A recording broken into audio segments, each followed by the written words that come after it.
lovely teachers, it's Amy from Mrs. Amy123 and we are here today with video number 8 in the Back to School Ready series. Today's video is going to be all about diagnostic assessment that you do at the start of the year. Now I need to tell you first of all that this is actually a re-record of the original video. That video was filmed about 3 years ago now, and since then I have gotten rid of some of the assessments that I used to use and I have brought in new ones, so it was time to update this video. Let's start off with the 3 main reasons why you would be doing assessments at the beginning of the year in your classroom. The first one is whole school data. So you may have an operational plan that tells you certain assessments that you have to do at the beginning of the year, and these are non-negotiable. You have to do them. It is a requirement. Even if you don't like them, even if they don't inform your teaching in any way, you are mandated to do these. Now for me at my school we do sound waves, so there is a sound waves assessment. It's to do with phonics. Whether I like that or not, I have to do that at the beginning of the year. Another one is the South Australian spelling test. It gives a spelling age. Again, I am required to do that assessment at the beginning of the year because my school wants that data.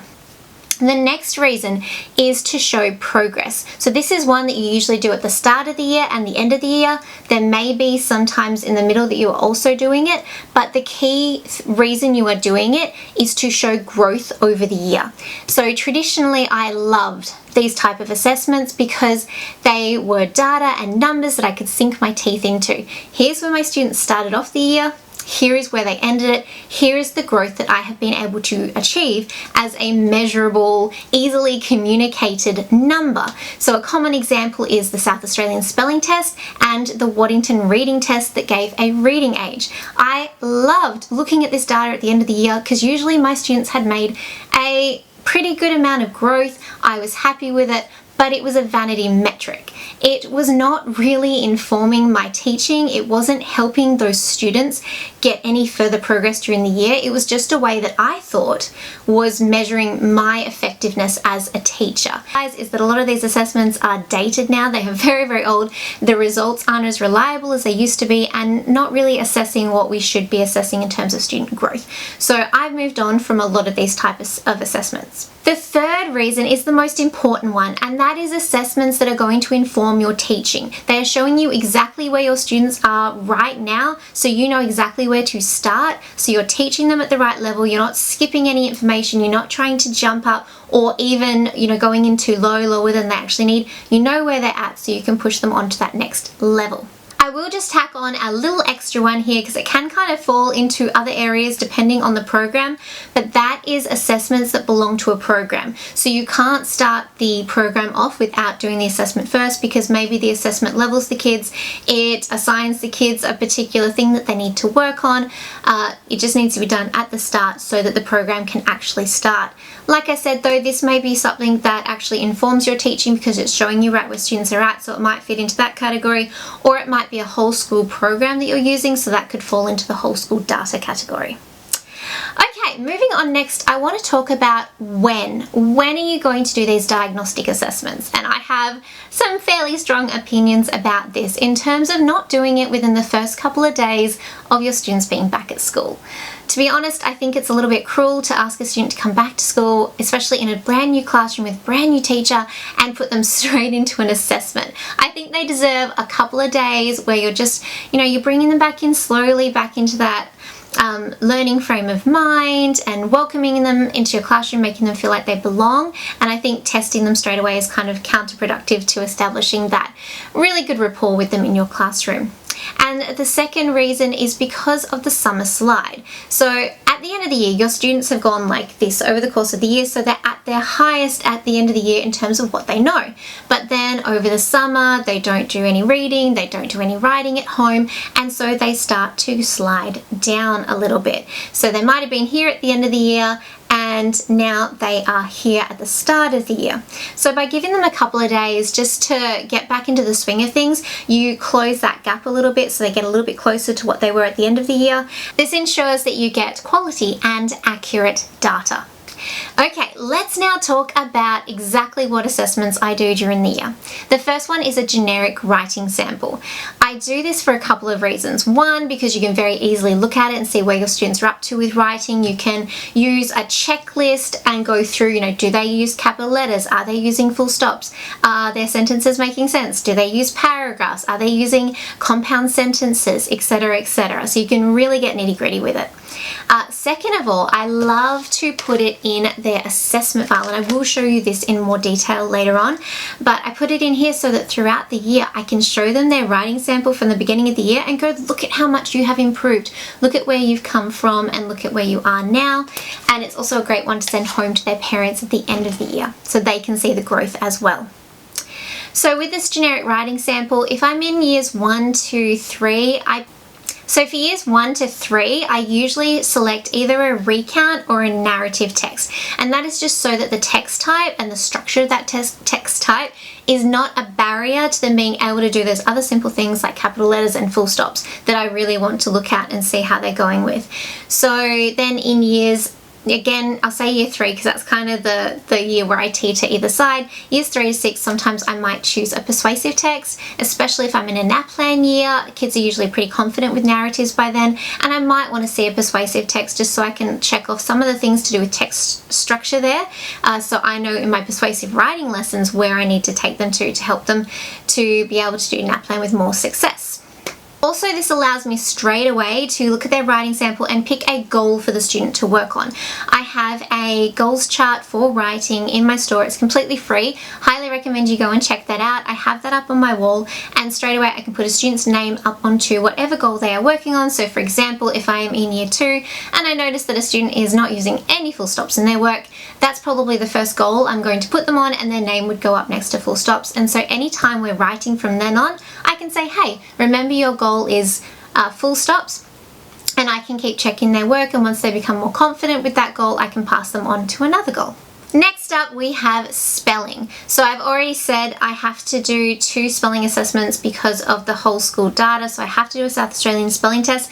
That gets me their spelling age. That is freely available on the internet if you want to go and check it out. But like I said, I'm moving away from those types of assessments, so I wouldn't recommend you start using it if you've never used it before. And second, I have to do the sound waves assessment. Now, the sound waves assessment is looking at students spelling different words and then picking out the parts of those words that they got wrong to analyse which sounds the students do and don't know. I prefer using the Words Their Way assessment, which is very similar in the way that it assesses sounds within words, but I find that it is so much quicker to use, and then all the data can be put onto one single sheet, so it is very easy to see at a glance how your students are doing. I just don't think that the sound waves is worth the time that needs to be put into it to see all that data, and also their online Excel spreadsheets and things like that are just not printer friendly. I much prefer doing up my own in Excel for Words Their Way. Now, the Words Their Way assessment is free on their website, and I will link it down below so you can go have a look at it.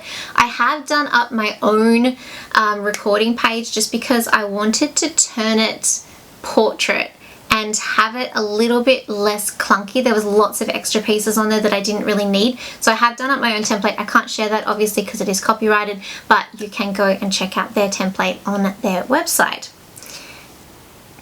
I also have a test I do for my own spelling programs. This is separate to all the phonics stuff that I do in my classroom. It is just 10 to 15 minutes a day, and it does have the students working on different lists. Each list has 10 words on it. They can have a test and pass their list at any time, but I need to know where they are starting from to put them on their first list. So the first few lists are just like your really easy 2-letter words, and then your CVC, easy to sound out words for those students who need that. And then they start to go up into your more tricky words that are a bit harder to decode and spell and have more irregular spelling patterns to them.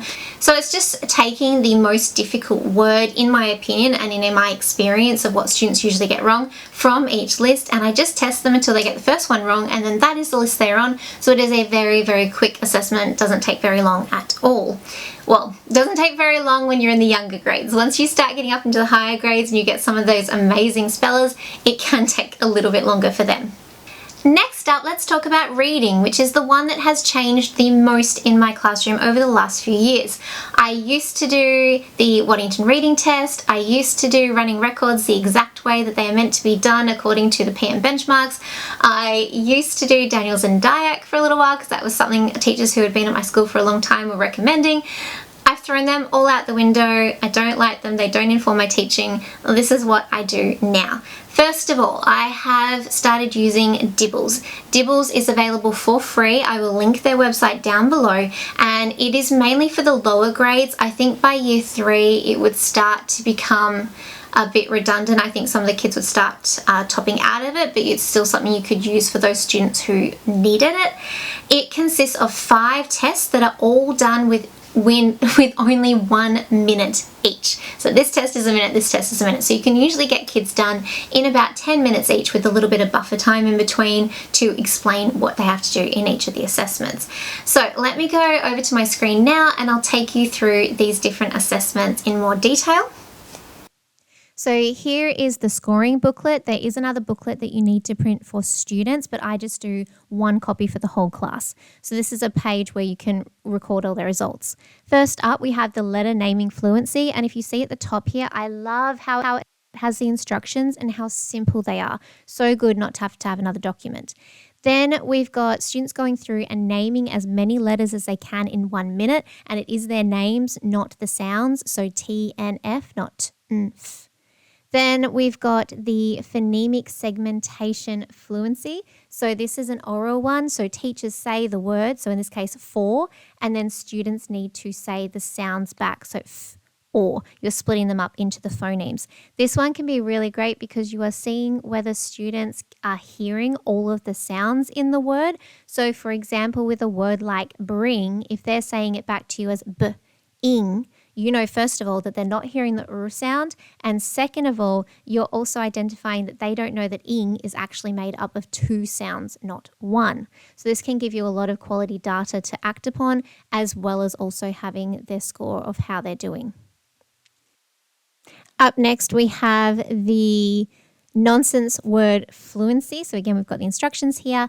And then for this one, the students are going through and reading the words. I try and encourage students to read them as opposed to sounding them out first, because especially at the end of grade 1 and onwards, to get the benchmark, they need to read them and not be sounding every single one out. And here you're getting data about how students are going with their decoding. Can they do CVC words? Can they do longer words? Are they doing blends and digraphs, and looking at all the different sounds, in addition to, again, seeing their fluency rate and seeing them progress with that. Next up, we have the word reading fluency. So these are real words. A lot of the time they're high frequency words. So you can see how they're going with those and their rate that they can read them. And then last, we have an oral reading fluency where you're going to get an accuracy score. And if you want to, you can also look at how many words they can read per minute. Now, let me tell you, if you're in grade 1 and you're doing this at the start of the year, oh my gosh, it is scary, and most of your kids will not be able to read very many of the words at all.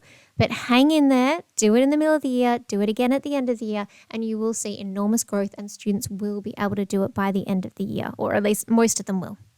From there, the rest of it is just the copies for the middle of the year and then the end of the year. And I did also mention before, I think, about how they have checkups for some of these. Like I know the nonsense words have checkups that you can do just about every 2 weeks, I think it is, with those students that need it. So once you've done the tests, you can take their scores and analyze them, and Dibbles does provide you with a sheet. It was a little bit hard for me to find, but once I found it, it's really, really great. It tells you for each year and for each part or time of the year where your students need to be at, and those students are highlighted who need extra intervention, those students who maybe need a little bit of intervention but do need to be monitored, and those students who are doing fine. And then there is a test for the middle year and the end of the year, so you can really track that progress. And on top of that, for the students who need a lot of intervention, there are even more little mini checkups that you can do along the way of some of those different assessments. So I really like Dibbles because it is showing that progress, it is showing me exactly where the students are at, and it is showing me ways that I can help that student progress to the next stage. For years 3 and up, I believe Dibbles has something called Maze for comprehension.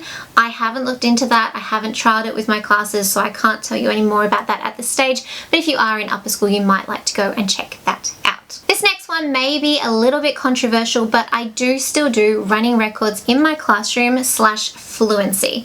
So I'm not talking about the traditional way of doing running records. I'm not talking about miscue analysis and all of that sort of stuff. I'm not talking about that. I'm just talking about listening to a student read a passage of text and ticking the words that they got right and monitoring how they're going with their reading fluency. So are they reading word by word? Are they acknowledging punctuation? That type of thing. I do think those types of observations are really good. It's really concrete data that you can then use to help those students improve. Now, at the moment, I still am using leveled text for that. So in upper school, I would still use probe benchmark. In lower school, once students reach a certain stage, I do go to the PM benchmarks when they reach about level 8. I still am using those texts just so that it increases in difficulty and I can get a little bit more information out of the assessments, especially because I still use the comprehension component. So I still want to assess their understanding of what they are reading. For the earlier levels, so prior to level 8 PM benchmark, I'm using the Decodable Readers Australia's leveled books. I don't time them when they're doing the running record because Dibbles still has that fluency component where they are reading for 1 minute, and so you can see their word rate per minute. So for the running records, I'm not timing them. I'm just simply taking them through, ticking them off what they've got right, noting little things down about their fluency, and then I'm questioning them on their comprehension. Next up, I want to talk about high frequency words. Now, I think there is lots of different definitions out there about what high frequency words are and how people teach them. So let me make it clear that when I say high frequency words, I'm talking about the words that are most often used but are not easily decodable. So words like said, where it has a tricky bit in the middle, some people call them heart words. So I do have a list of high frequency words. It's about 100 on there, and I will take students through them probably in years 1 to 3, and if I've got students in year 4 or 5 where I feel like they're really struggling or really far behind, then I'll also take them through these high frequency words, and then I will use things like mastery folders to help them learn these words. Now obviously I'm still going to decode them with the students. We're going to look at the words and see which which letters are making each sound. So we're going to do all that great stuff first, but then it's just that repetition of daily practicing. And if you don't know what mastery folders are, I will link it below to an explanation so you can have a look at that. Now let's move on into maths. I used to do a lot of assessments because the school would tell me to, and I would just find that they weren't really giving me that much data. They would give me a score and I would be able to see who are my strongest students and who are my weakest students, but it wasn't really showing me where are my students actually at, where are they up to with their learning. So I created my own maths tests. Now I will take you through on the screen these maths tests now so you can see them a little bit as I'm talking, but basically they assess every outcome in the Australian curriculum, and for each question there is quite a range, so that if a student isn't working at the outcome level, it's going to show you what they do know instead. So a really easy example of this is just writing numbers from 1 onwards. I always start them off with really low numbers, and then I get up to where the Australian curriculum expects them to be, and then also taking them beyond that. So my really able students, they're going to be able to fly and complete the whole thing, and I will know that I'm ready to extend them onto the next place value. Or my weaker students who aren't quite up to the curriculum standard yet, I'll be able to say, okay, Joe Bloggs can only count to 19, or Sarah can only count to 3. I know that data because it's on there as part of the assessment. So in my maths packs, I have 3 tests. I have the initial, the middle, and the final. The initial test tests on the previous year's outcomes. So that's usually the one that I prefer to do. Some people skip on to the mid test at the beginning of the year because it's testing them on the outcomes that they are going to be learning throughout the year. And that way they can do the final one at the end of the year and measure the progress. I prefer not to do it that way because I think you're giving students a test that might be too hard for them, and a lot of questions they're just not going to know how to do it all, and that could hinder their confidence, so I prefer to do the initial because it is testing stuff that they should have learnt the year before, but it is also picking up any gaps that they might have in their knowledge. Either the last year's teacher didn't teach them that, they weren't able to grasp it at the time, or they've lost it during the summer slide, which can happen. All of my maths tests come with an Excel data sheet, so you can put all the data in and get a really nice overview of your whole class. And I love to color code my Excel documents as well. So green is if they've understood it and they're doing really well with that concept, and red is if they're not yet meeting it. So I can look at a column, and if it's all red, I know that that is an outcome that I really need to cover before I can go on to something else or the next step in that outcome. Now, I forgot to mention that I actually only usually do the number and algebra strand at the beginning of the year. I don't usually do measurement and geometry or statistics and probability, just because those concepts are a lot of the time dependent on their number and algebra skill. Like, there are things that you need to learn in number and algebra first before you can do different things within those other strands, and also because I think it's easier to get that information as you go. So once you're about to start a measurement unit, it's easier to do a lesson at the start to see whether students can, use a ruler effectively or use blocks to measure something without gaps, and to know to start from one end to the other, etc. I think that you've got to pick and choose what assessments you do at the beginning of the year, because you only have a finite amount of time, and so concentrating on number and algebra is just what I choose to do. The other little caveat that I'll add there too is that in grade 1, I often don't do the initial number and algebra test. I usually choose to just use a 100s chart and just see how far they can go with their counting, and then maybe do a little addition and subtraction assessment at some stage when I'm ready to introduce that topic for the first time. The other assessment that I will sometimes do in maths is testing multiplication facts when I'm in years 4 and above.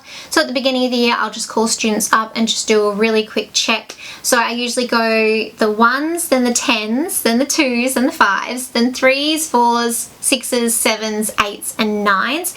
And when they come up to me, it's just I tell them a fact and they just have to answer it as quick as they can, and I stop when they get one wrong, and that's when I know that's the multiplication facts that they need to be working on. And often I'll do multiplication facts the same way that I will do high frequency words. So we'll break it down. Of course, we'll look at all the patterns in that multiplication table, we'll look at skip counting and things like that, but then I give them a mastery folder so that they are constantly practicing those facts until they have committed them to their long-term memory.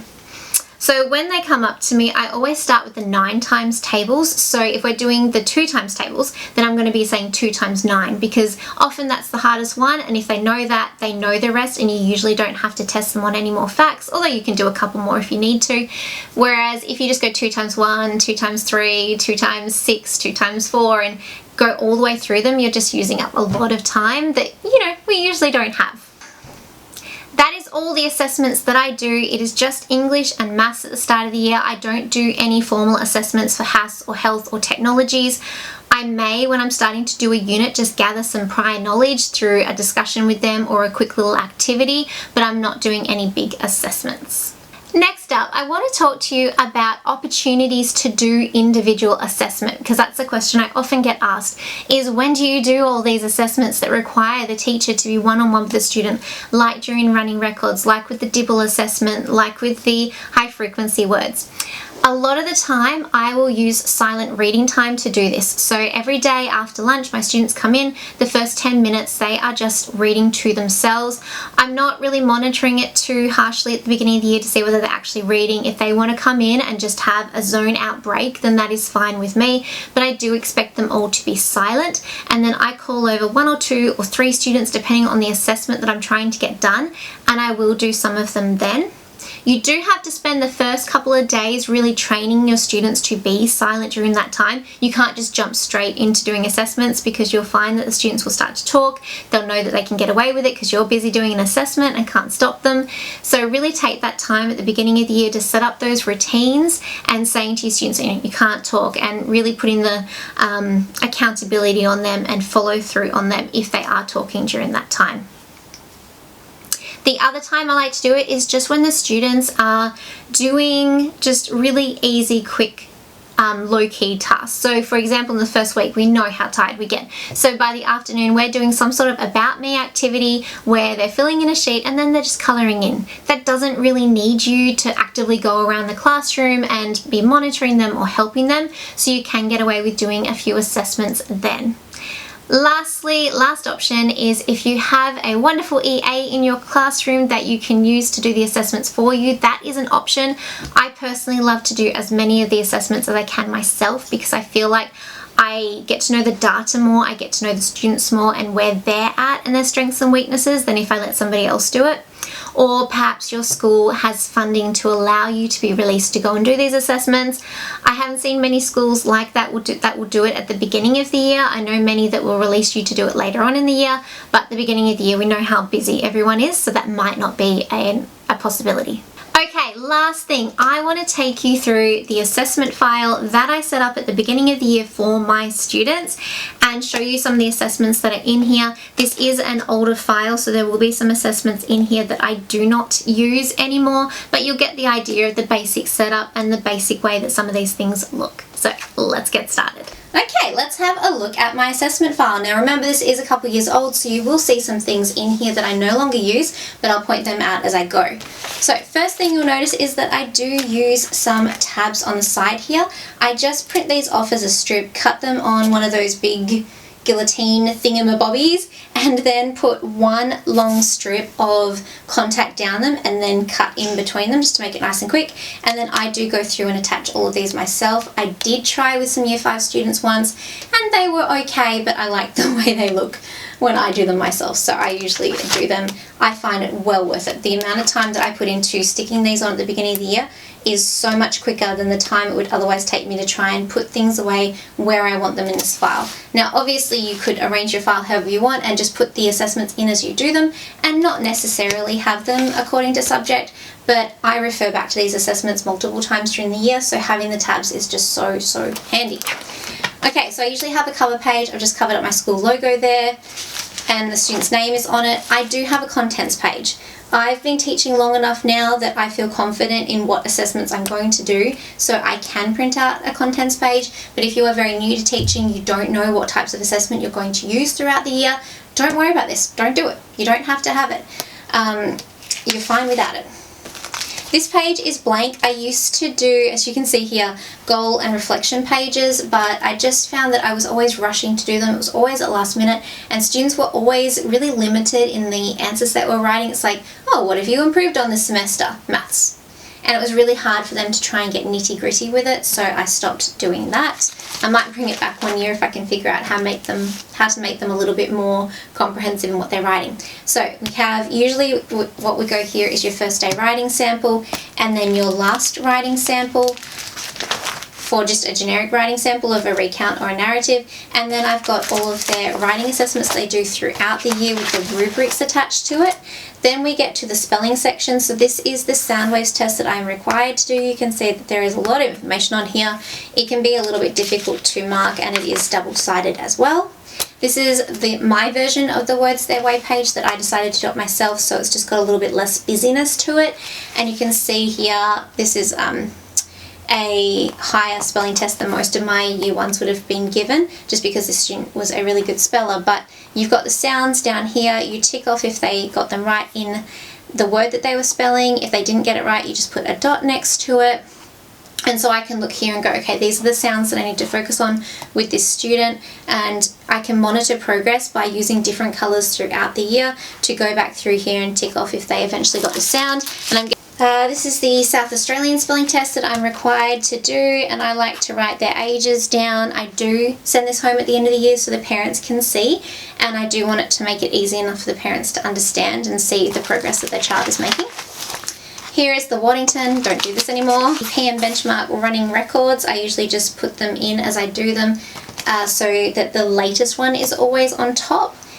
This is a little handwriting sheet I have done. I'm still not happy with the way that I assess handwriting at the beginning of the year, and I'm trying to find the best way that does not only formations, but also are they doing the formation correctly? Are they starting in the right place, etc.? So I'm not sharing this template just yet because I really want to get it right before I put it out there. Then we flip to math. So you can see at the beginning of the year here in grade 1, I just did a read, write and say numbers assessment. This is a freebie on my website, so you can go and get it. This is writing numbers, this is reading numbers, and then this is the word version of that. And then I've got their 2 maths tests in here. There'll be one under here for number and algebra that I did at the end of semester 1 and the end of semester 2, and this informs my report comments. So when I'm needing something to write their comment, it's so quick and easy just to come to one assessment in this book and write it up. And obviously, like, I can do a writing sample that's in here, and I can do some reading notes on the bottom of their reading comprehension running record. And then this file is all I need when I'm doing their report comments. So quick and easy. I don't have to be finding 1,000,001 different samples to try and write my comments. On the next page, you can see I did a mid-measurement test and a final statistics test. I didn't do a final measurement in geometry because we were only required to report on it in semester 1. I didn't do a mid-statistics and probability because we weren't required to report on it in semester 1. That doesn't mean I'm not assessing it. It just means I'm not doing a big test on it. I might have a chance unit in term 1, and at the end of the week I give them a little assessment on it. Keep going here, and then we get to our house and technologies assessments, but none of these are from the beginning of the year. They are all done during units and at the end of units. So that is my assessment file that I do. That's it. We've reached the end of the diagnostic assessment video. I hope you've gotten a lot out of this video and have some real good assessments that you feel like you can use at the beginning of the year. I will see you guys in the next video. Bye!